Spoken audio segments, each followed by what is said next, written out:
kedua ada Mas Muhammad Adrian Yusuf dengan NIM 1546. Yang ketiga ada Mas Asif Firdaus dengan NIM 1500. Yang keempat ada saya sendiri dari Remaja dengan NIM 152. Kali ini kita memberikan presentasi dengan materi yang berjudul hukum teknologi. Latar belakang perkembangan teknologi informasi dan komunikasi. Teknologi berkembang pesat dalam era globalisasi mempengaruhi aspek kehidupan sehari-hari. Internet dan cyberspace memfasilitasi komunikasi global, membawa perubahan sosial signifikan. Yang kedua ada cybercrime.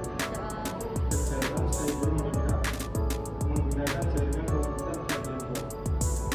Bisnis melalui handphone berkembang di Indonesia, terutama melalui konten provider atau CP dan layanan operator seluler. Aparat hukum dihadapkan pada tantangan besar dalam menangani kejahatan cyber. Yang ketiga ada politik hukum pidana. Diperlukan pembenahan sistem hukum untuk menyesuaikan dengan tantangan kejahatan modern. Tujuan politik hukum pidana adalah memperbaiki hukum positif dan mencapai keseimbangan antara nilai masyarakat dan tujuan hukum. Hukum perlindungan data pribadi di era digital. Tanggung jawab pemerintah perlu regulasi khusus dan penegakan hukum terkait pelindungan data pribadi.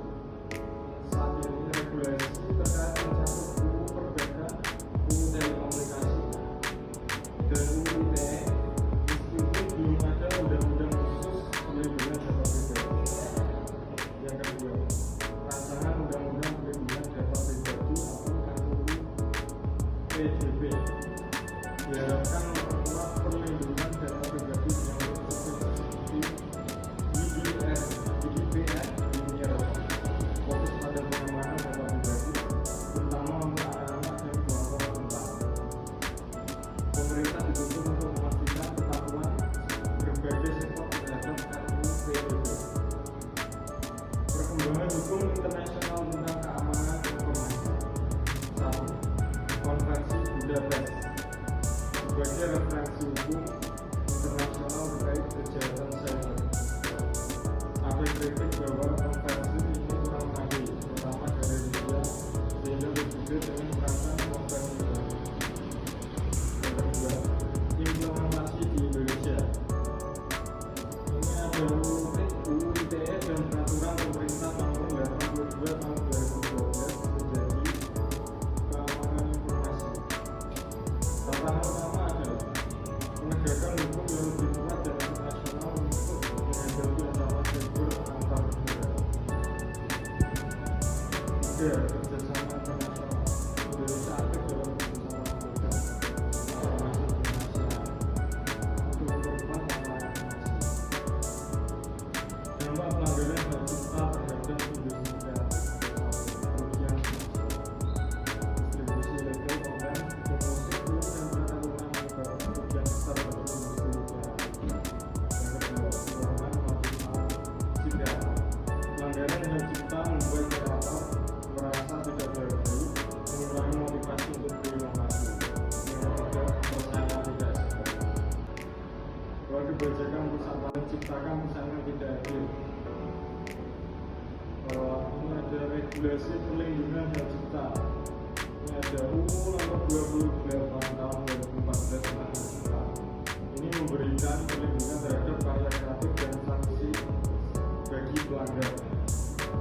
Kerjasama internasional. Indonesia juga bekerjasama dalam perjanjian internasional seperti konvensi Bern dan TRIPS untuk melindungi hak cipta. Untuk langkah pencegahannya, ini ada satu edukasi masyarakat tentang pentingnya menghargai hak cipta. Yang kedua, penerapan teknologi seperti digital rights management atau DRM untuk mencegah pembajakan. Yang ketiga, ada penguatan penegakan hukum untuk mencegah pelanggaran hak cipta. Kesimpulannya, untuk pelindungan hukum di Indonesia memiliki berbagai regulasi untuk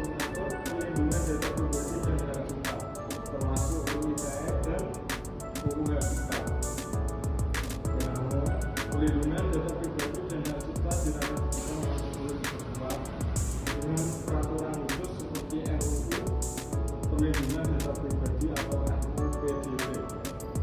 Dampak pelanggaran yang cepat. Nah, untuk dampaknya ini ada satu, pelanggaran yang cepat menyebabkan kerugian finansial dan mengurangi motivasi bagi kreator. Yang kedua, produk jajaran menciptakan persangkaan digital yang menurunkan nilai karya.